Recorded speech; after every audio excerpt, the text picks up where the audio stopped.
We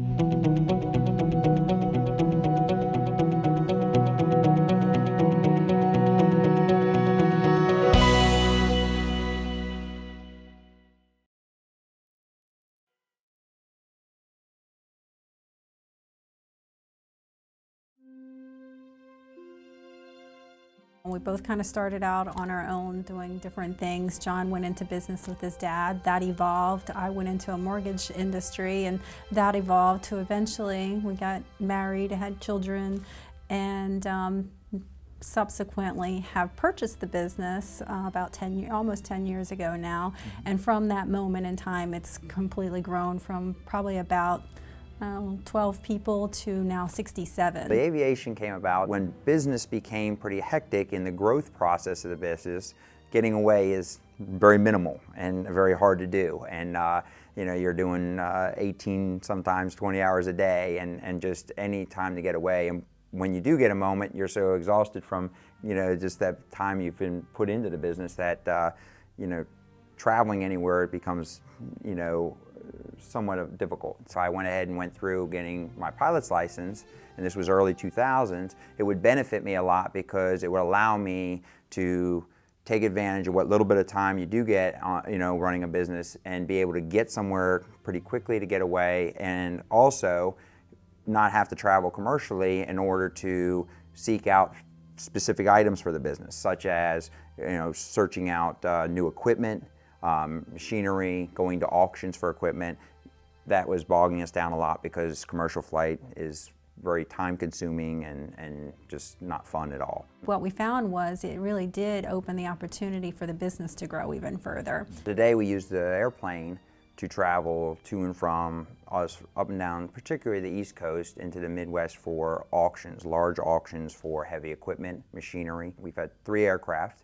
A fixed wing, and the first was a Saratoga. That was our first airplane. We then moved to a Mirage, and that was a good step because it got us into a pressurized aircraft, and then, you know, got us flying at the higher altitudes up in Class A airspace. From the moment he wanted to become a pilot, there was magazines, and I can't remember the name of those trade-a-planes.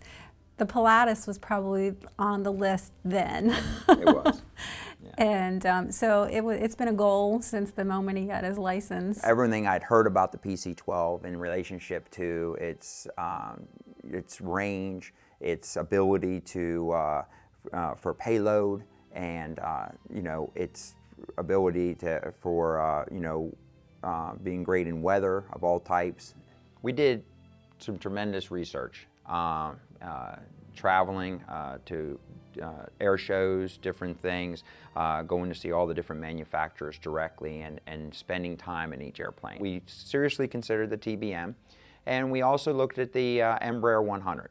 There was some thought process of going to a jet instead of the turboprop.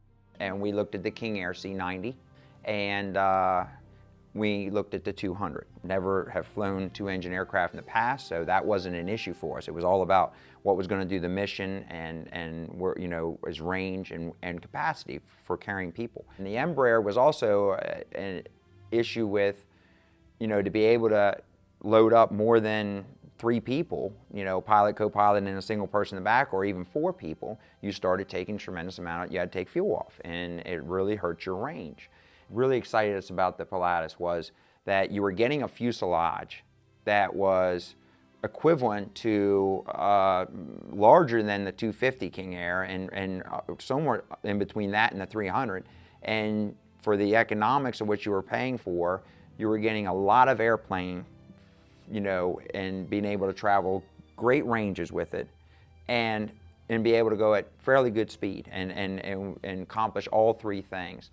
And with the TBM, we felt like the fuselage wasn't much larger than the Mirage we were coming out of, and you were still club seating basically, and you weren't going to move once you got in your seat, and there was no facilities for a bathroom, etc. So that just finalized the decision, and we went with the Pilatus. In an emergency, it could land anywhere. So he drilled that in a pretty long time about, if we're ever in a situation, you could just land this thing anywhere.